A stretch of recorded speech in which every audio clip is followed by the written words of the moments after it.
It's clearly a day today for High Court tension, isn't it?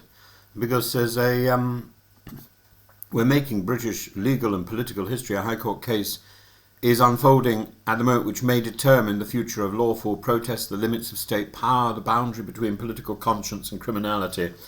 At its centre is Huda Amouri, the co-founder of the direct action group Palestine Action, which was prescribed as a terrorist organisation by the Home Secretary Yvette Cooper in early July. Amouri is now seeking judicial review, arguing that the move is a disproportionate abuse of state authority, incompatible with the principles of British democracy and international law. Well, we may think that, but proving it, and proving that the government has exceeded its remit or its authority, is much harder.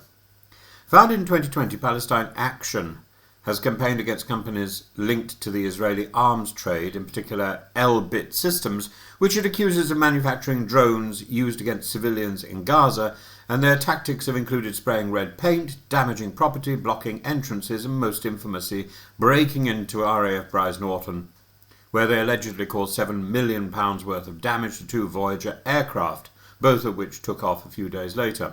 For the government, these actions are beyond protest.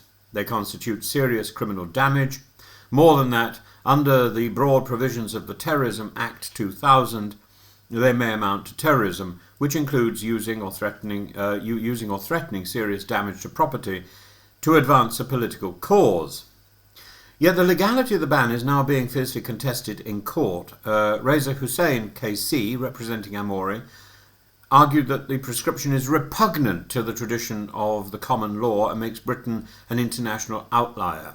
He compared the group's activism to historic acts of civil disobedience, the suffragettes, anti-apartheid campaigners, and the anti-nuclear movement. Critically, he pointed out that the government's own intelligence assessments, reportedly from the Joint Terrorism Analysis Centre inside MI5, concluded that most of Palestine Action's activities did not meet the threshold for terrorism, and yet the ban was imposed. The result? Mere membership or vocal support for Palestine Action now carries a sentence of up to 14 years in prison. Over 170 people have been arrested since July the 5th, including a 77-year-old woman and a man holding a satirical issue of Private Eye. The political stakes are high. For critics, this is not just about Palestine Action, it's about the right to protest, the role of the Home Secretary as gatekeeper of public dissent, and the growing chill around Palestinian solidarity in Britain. Civil liberties groups and barristers warn of a dangerous precedent, criminalizing protest not on the basis of violent intent, but on property damage and disruption. And were the climate protesters who threw soup at Van Gogh's sunflowers terrorists? Are hunger strikers at the gates of Westminster threats to national security? Yvette Cooper insists the ban is about violence, not political views. Yet the timing, the language, and the speed of arrests suggests a political decision wrapped in legal clothing. Worryingly, the impact is already bleeding into broader civil society. The group Greater Manchester Friends of Palestine has no legal connection to Palestine Action, recently had its bank account frozen by Virgin Money, locking away over £10,000 worth of aid funds meant for Gaza. No explanation has been provided, no appeal process offered. As its treasurer John Nicholson put it, we have effectively been debanked. One is reminding of the outcry when Nigel Farage lost his account at Coutts, but this time the affected group is raising money for amputee footballers and medical supplies, not personal wealth.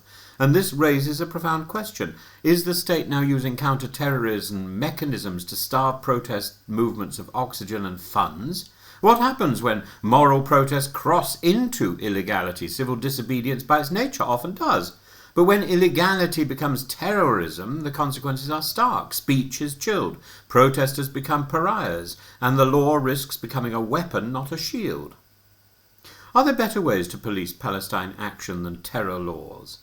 The criminal justice system already allows prosecution for vandalism, trespass, or aggravated damage. But prescription circumvents that. It allows arrest without crime, guilt by association, surveillance without warrant.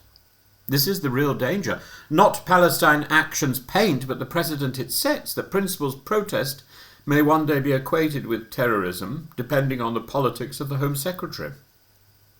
The court will rule on the 30th of July whether Huda Amouri can proceed with her full legal challenge, but this case is already bigger than the individuals involved. It is about whether the UK still respects the distinction between violent extremism and non-violent dissent, whether supporting Palestinian lives will one day be legally interchangeable with threatening British lives, whether this country still protects the conscientious objector or now fears them more than the indifferent bystander. To prescribe Palestine Action may score political points, but in doing so the government risks prescribing history itself, a history of radical confrontational protest that helped secure rights and end wars and expose injustice. And, the protest movement, you may not agree with the protest, you may not agree with what people are protesting about, but the idea of protest, the idea that people will get up and shout about what they don't approve of, that they will have this conversation in public, and to protest. You can't have a protest in silence. That's against the meaning of the word. To protest is to shout. The right to protest is not always polite as a result. It's not always legal. It's not always necessary. Actually, it is always necessary. It's always necessary to allow it. It's not always necessary to do it, but it is always necessary, isn't it? That's the point. Not necessarily legal, always necessary. And we should allow for that. We should allow for that free expression, because if we can't convince people in our own backyard that the decisions of Parliament or the decisions of the army or the decisions of this country are right, then how can we convince people in other countries? The protesters do us a favour by giving us a chance to test our resolve and our decisions as in politics, in law.